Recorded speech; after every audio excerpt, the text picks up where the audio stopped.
Hello friends, नमस्कार। Scholars study centre के online platform पर आपका हार्दिक स्वागत है, अभिनंदन है। आप देख रहे हैं the third I daily newspaper editorial show.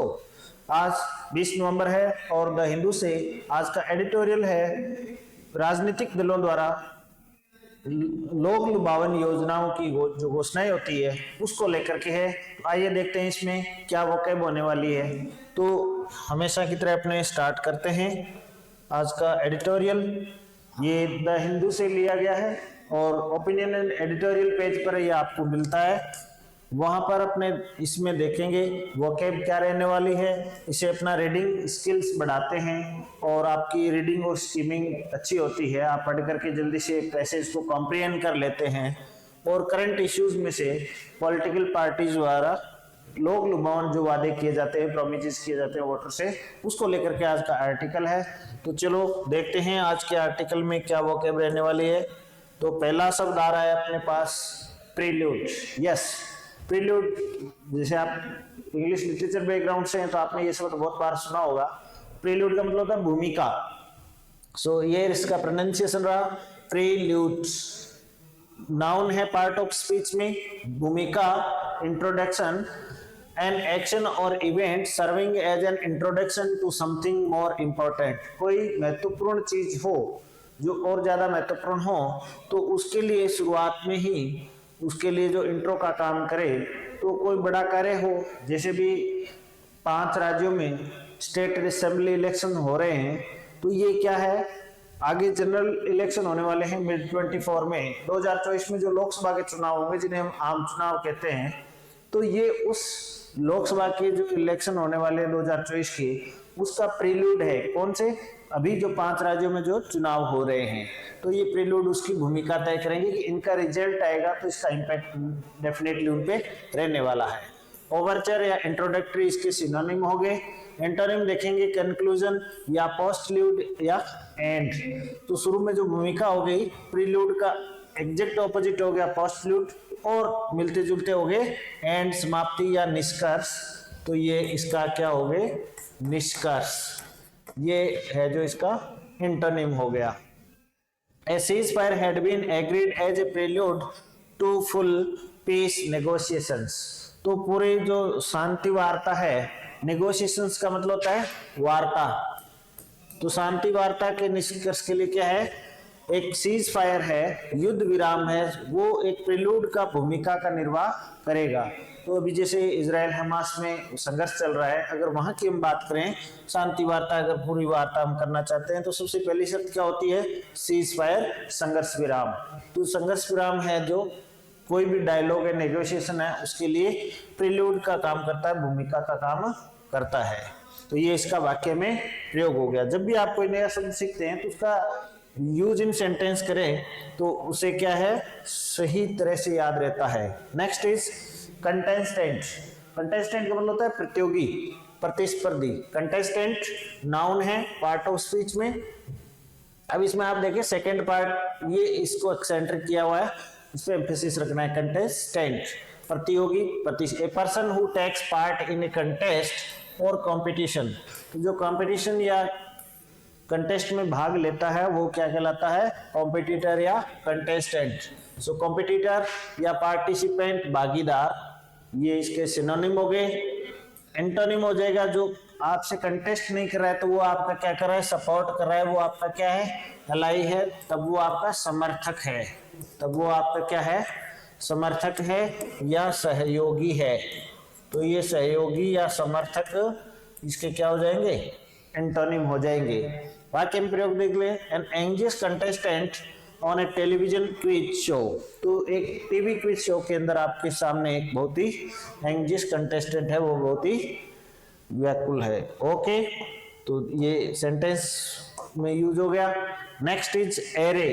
Array का मतलब होता है व्यू रचना, एक चक्रव्यूह बना लेना, इस तरह से जो अपनी व्यवस्थाओं को तय करना। एरे नाउन है पार्ट ऑफ स्पीच में, व्यू रचना, एन इंप्रेसिव डिस्प्ले और range of particular type of thing या और an ordered series of arrangement. तो चीजों को एक खास तौर से एक स्पेशल डिजाइन में अपने उनको व्यवस्थित कर दिया तो ये क्या हो गया, एरे हो गया।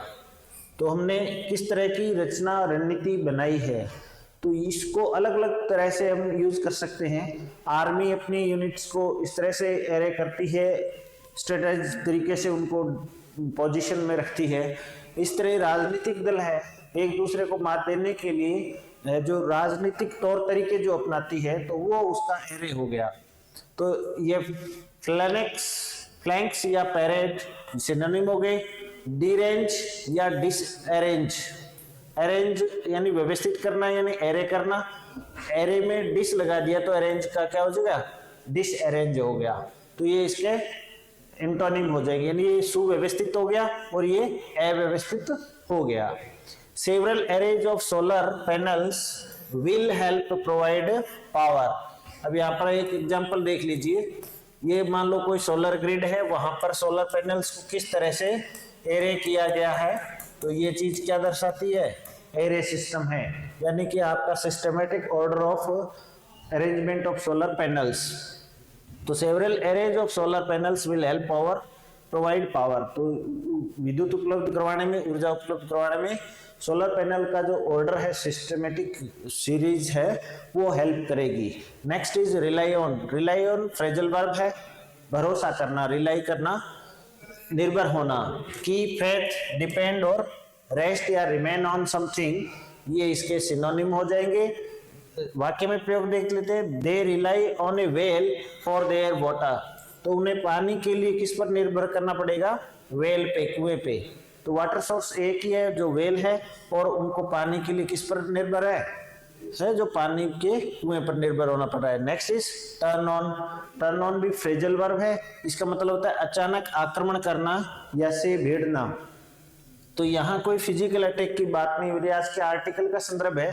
जैसे पॉलिटिकल पार्टी का जो कंटेस्ट हो रहा है, तो उसमें एक दल दूसरे दल का जो मुख्य विरोधी दल होता है, तो वो दोनों आपस में उनकी टक्कर, राजनीतिक जो टक्कर होती है वो है, जो उसके अर्थ में कहा गया है कि कांग्रेस और BJP will turn on each other, तो एक दूसरे से भिड़ेगी।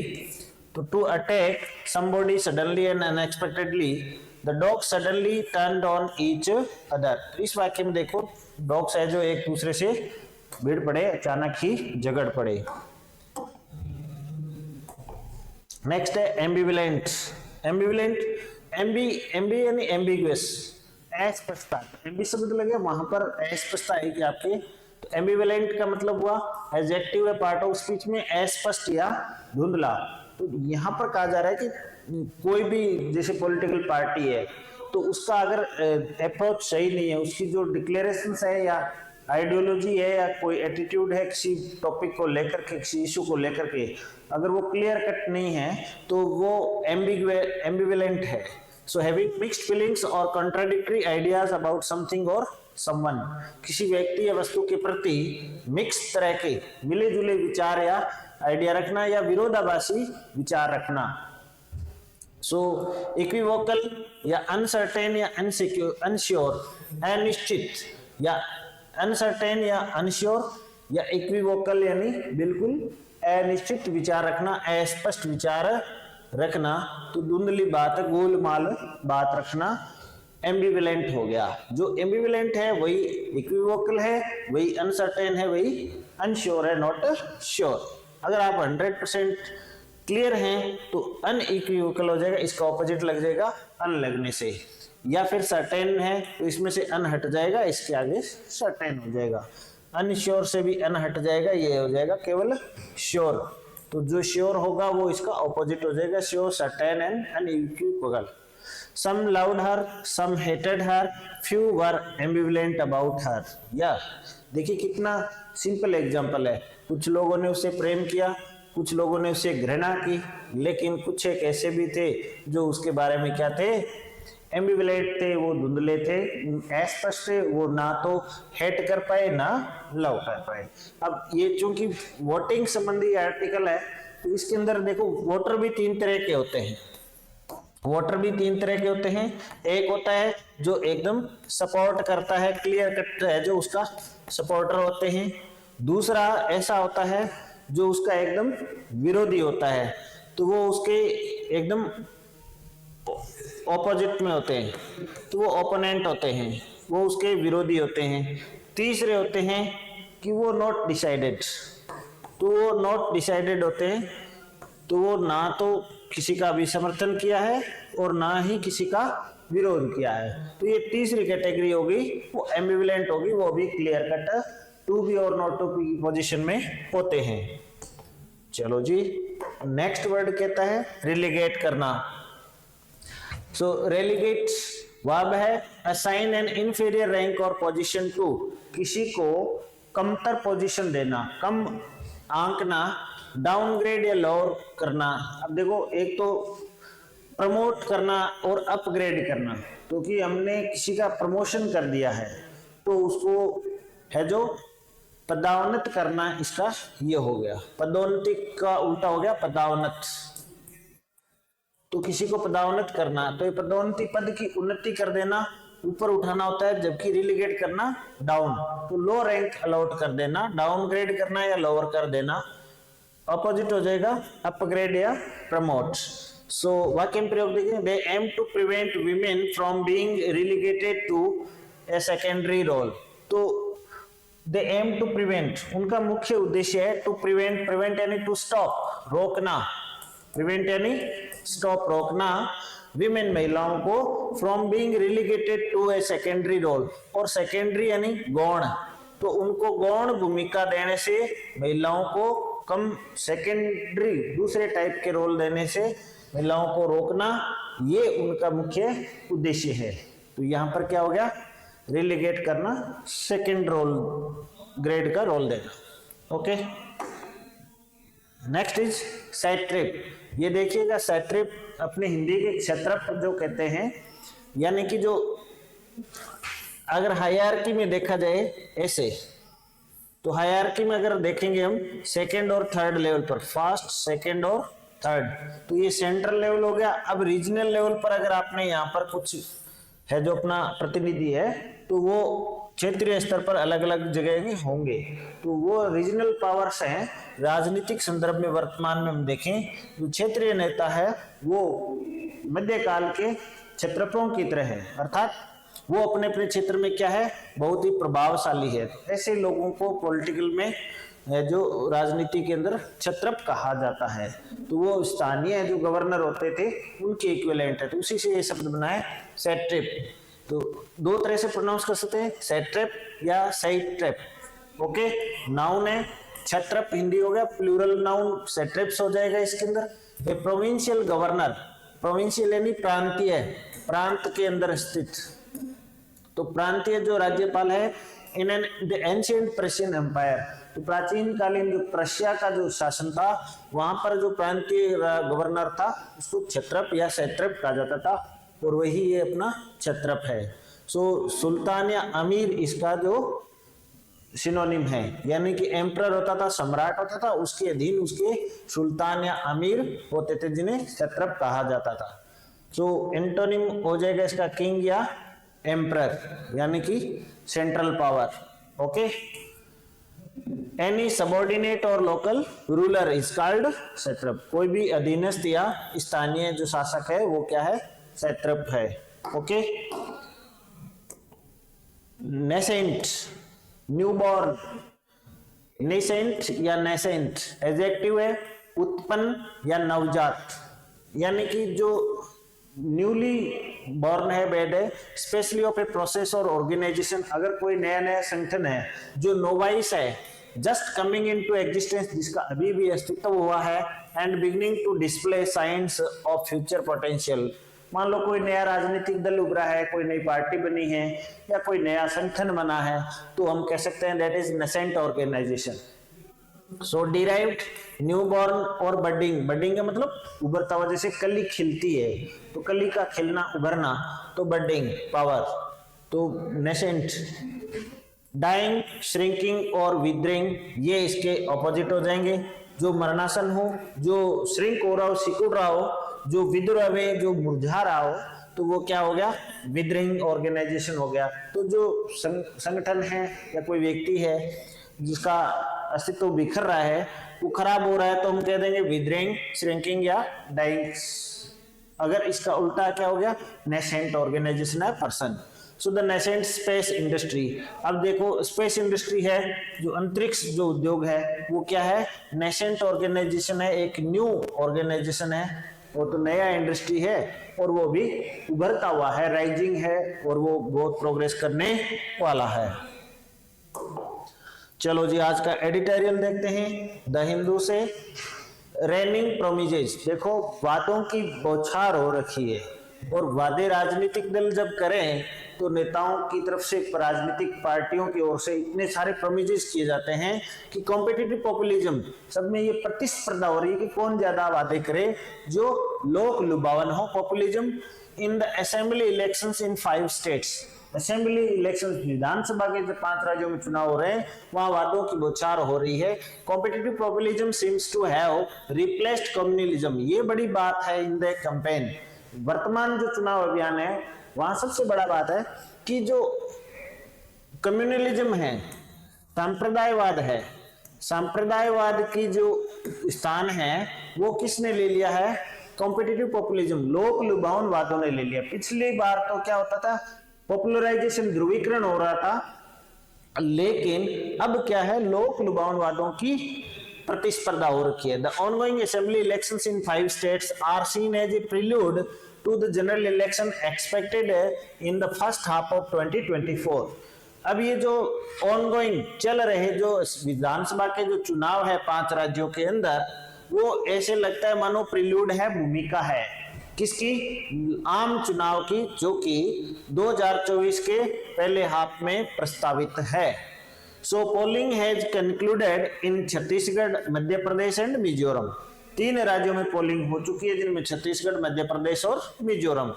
While campaigning is peeking in Rajasthan and Telangana, जबकि कंपेन पीक पे पहुंच रहा है, पीकिंग यानी शीर्ष पे जा रहा है, एपेक्स पे है, क्लाइमेक्स पे है राजस्थान और तेलंगाना में। Which will vote on November 25 and 30 respectively, जो कि राजस्थान में 25 नवंबर को और तेलंगाना में 30 नवंबर को क्रमशः है, रिस्पेक्टिवली यानी क्रमशः है, क्रमशः है।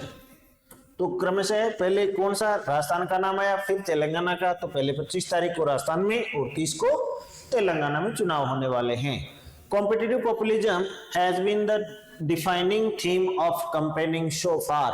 अब तक जो कैंपेनिंग हो रहा है, चुनाव प्रचार अभियान है, तो उसमें सबसे जो डिफाइनिंग जो थीम है, मुख्य जो उनकी थीम है वो है प्रतिस्पर्धी जो लोक लुभावन घोषणाएं हैं and attempts at communal polarisation, और थोड़े बहुत जो कम्युनल पोलराइजेशन, सांप्रदायिक जो ध्रुवीकरण के जो प्रयास हैं, हैव बीन रिलेटिवली अंडरस्टेटेड, तो वो है जो सापेक्ष रूप से कुछ कम हुए हैं। देखते हैं आगे क्या कहते हैं राजनीतिक दलों को लेकर के। द भारतीय जनता पार्टी और BJP and the Congress the main contestant. अब बीजेपी और कांग्रेस दोनों क्या है, मेन ओपोनेंट है, मेन आपस में प्रतिस्पर्धी पार्टियां हैं। कहां कहां, इन मध्य प्रदेश, राजस्थान एंड छत्तीसगढ़। अब ये देखो इसके अंदर ये बीजेपी फिर आ गया कांग्रेस, दो पार्टी कोमा, यानी ये हो गया आपका सब्जेक्ट 1 और ये हो गया सब्जेक्ट 2, और इनको किससे कनेक्ट कर दिया गया है, एंड से कनेक्ट कर दिया। जब भी 2 सब्जेक्ट हो, चाहे वो सिंगल नाउन फ्रेज हो या कई सारे फ्रेज सब्जेक्ट हो, तो यहाँ पर हम देखेंगे 1 2 3 1 2 3 इसे अलग अलग सब्जेक्ट हैं, अलग अलग शब्द हैं, तो अधिक शब्दों की जो नाउन फ्रेज है वो एंड से कनेक्ट होगी तो सब्जेक्ट क्या हो गया, प्लूरल हो गया। अब प्लूरल सब्जेक्ट है तो वर्ब भी प्लूरल आएगी, तो यहाँ पर देखो हैव आया है, तो ये हैव इसलिए आया है क्योंकि ये सब्जेक्ट एंड से जुड़ के क्या हो गया, प्लूरल सब्जेक्ट हो गया। तो have sought to outdo each other in promising a widening array of welfare schemes।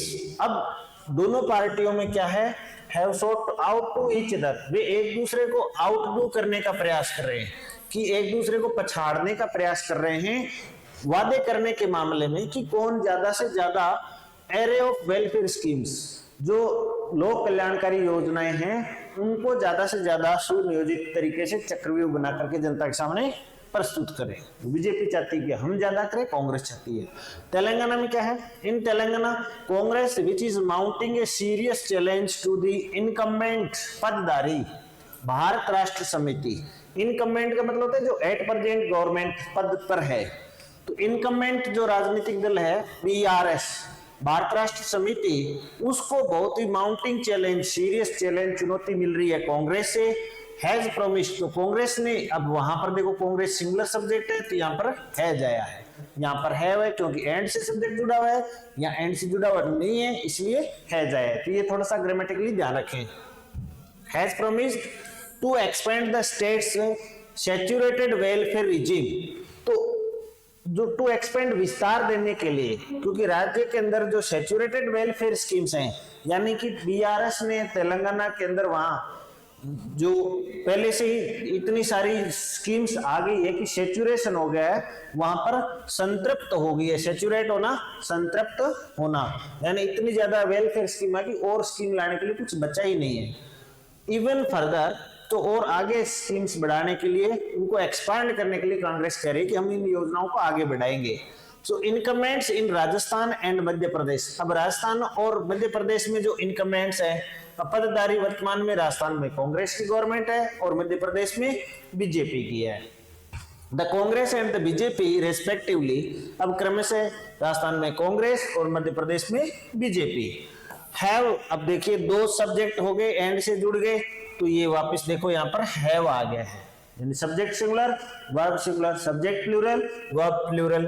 Have relied on, उन्होंने निर्भरता की है किस पर, new welfare architectures to fight for another term, दूसरे कार्यकाल के लिए। टर्म का मतलब होता है कार्यकाल, तो यहाँ दूसरे कार्यकाल के लिए उन्होंने एक दूसरे से फाइट करने के लिए नई नई वेलफेयर स्कीम्स की घोषणा की है। Voter response to the Congress demand for a countrywide caste-based census has been mixed। अब वोटर्स का जो रिस्पॉन्स है, कांग्रेस की एक जो नई डिमांड है कि वो देश भर में जाति आधारित जनगणना करवाएगी, जातीय जनगणना करवाएगी, उस पर वोटर्स का है जो मिक्स्ड रिस्पॉन्स है, मिला जुला रिस्पॉन्स आ रहा है। The BJP has been ambivalent, अब बीजेपी किस बात को लेकर के एम्बिवलेंट है, अस्पष्ट है। अब ये देख लेते हैं, एम्बिवलेंट है, अनक्लियर है on the question caste census, जाति जनगणना को लेकर के बीजेपी क्या है, एम्बिवलेंट है, वो स्पष्ट नहीं है। And will wait for the outcomes on December 3 for the making up its mind.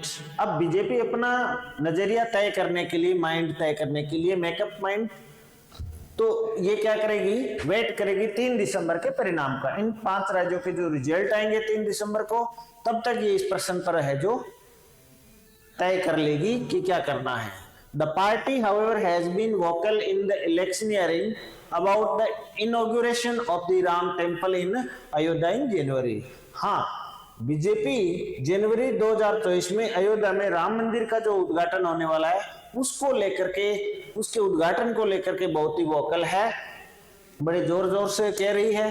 Tribal voters have received special attention from the BJP and Congress, जो ट्राइबल आदिवासी मतदाता है उन्होंने, वोटर्स देखिए यहाँ पर मूल शब्द क्या है, वोटर है, वो कैसे वोटर है, ट्राइबल है, तो ये इसका एडजेक्टिव हो गया।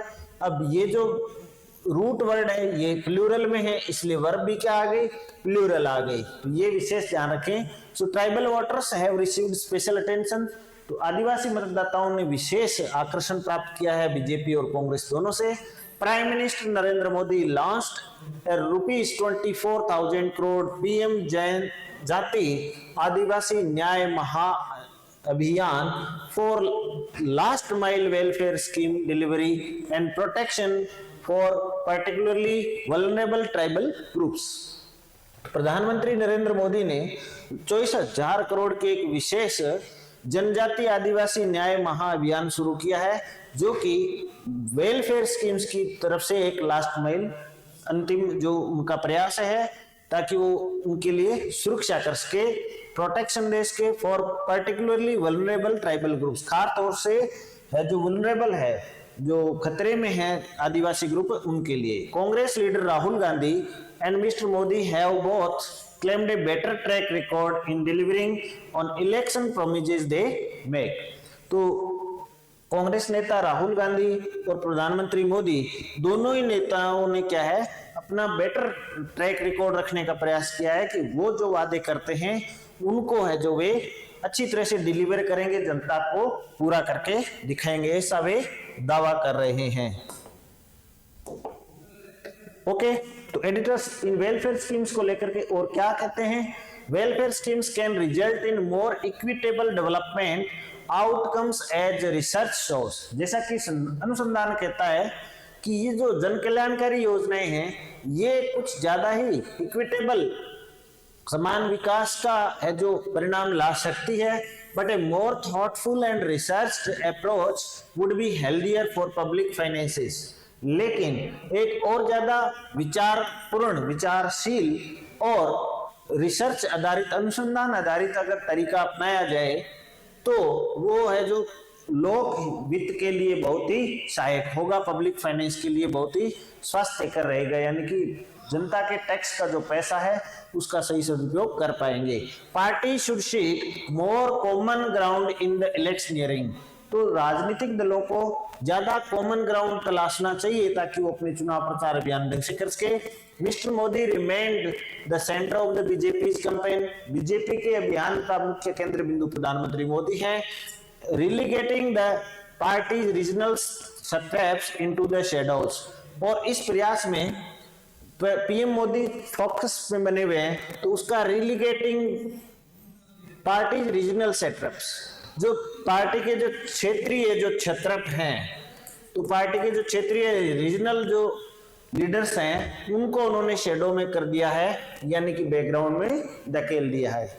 यानी कि पीएम मोदी फोकस में है और राजस्थान में वसुंधरा और मध्य प्रदेश में शिवराज सिंह, ये शेडो के अंदर बैकग्राउंड में चले गए हैं। तो ये उनका प्रभाव हुआ। The party also suffered back by fielding several parliament members including union ministers in assembly seats। अब पार्टी ने कुछ सफल भी किया है। क्या किया है? कुछ जो केंद्रीय जो नेता है, सांसद हैं, उनमें से कुछ केंद्रीय मंत्री भी हैं, उनको भी विधानसभा चुनाव लड़ाने के लिए योग्य दिया है।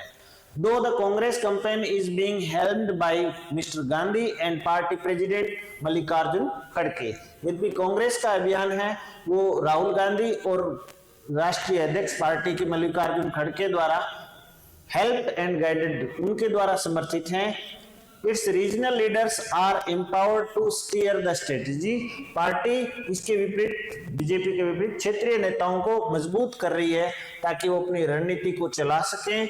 इन stark contrast to the BJP, BJP के ठीक विपरीत, यानी कि हम बीजेपी ने सारी कमांड अपने हाथ में ले रखी है केंद्रीय नेतृत्व में, और कांग्रेस ने क्षेत्रीय नेतृत्व को आगे कर रखा है। द नेसेंट कोएलिशन, नेसेंट यानी न्यूबॉर्न जो गठबंधन है, opposition parties has run into rough weather. जो इंडिया नामक जो गठबंधन उन्होंने बनाया है, जो नेसेंट कोएलिशन है, न्यूबॉर्न कोएलिशन है, नया नया बना गठबंधन है, वो विपक्षी दलों का वो रफ वेदर में चला गया है। Has run into rough weather. Run into rough weather का मतलब है खराब हालत हो जाना।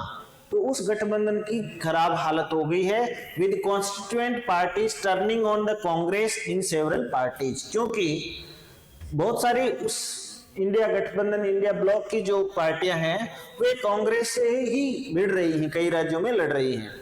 So evaluation of the opposition space ahead of 2024 will be influenced by the results of these elections। तो जो विपक्षी गठबंधन है, विपक्ष का जो उभरना है, उसका जो विकास है, वो 2024 के चुनावों के रिजल्ट से प्रभावित होने वाला है। Though the voters have clearly made distinction between assembly and Lok Sabha elections in the recent times, लेकिन मतदाताओं ने हाल ही के समय में लोकसभा और जो विधानसभा के चुनाव हैं इनके अंदर एकदम स्पष्ट अंतर करना सीख लिया है, और वो इसको दर्शाते भी हैं, क्योंकि सेम पार्टी है जो विधानसभा में हार रही है वो लोकसभा में जीत जाती है। ये एक वोटर्स का है जो क्लियर कट स्टैंड देखने को मिल रहा है। आपका क्या ख्याल है? आपको ये कैसे लग रहा है? कौन कैसे आगे बढ़ने वाला है? आप कमेंट बॉक्स में बता सकते हैं। आप अपने SSC scholars study centre Sikar पर एसएससी, सीजीएल और जीडी के नए बैच आज स्टार्ट हो चुके हैं। तो समय रहता है सुबह 9 से दोपहर 1 बजे तक का। अगर आप ऑफलाइन तैयारी करना चाहते हैं तो हमारे सेंटर पर आइए, आपका स्वागत है। अपनी तैयारी करिए और सफलता प्राप्त कीजिए, क्योंकि आपकी सफलता ही हमारी प्राथमिकता है। तो आइए मिलते हैं क्लासरूम में, तब तक के लिए नमस्कार।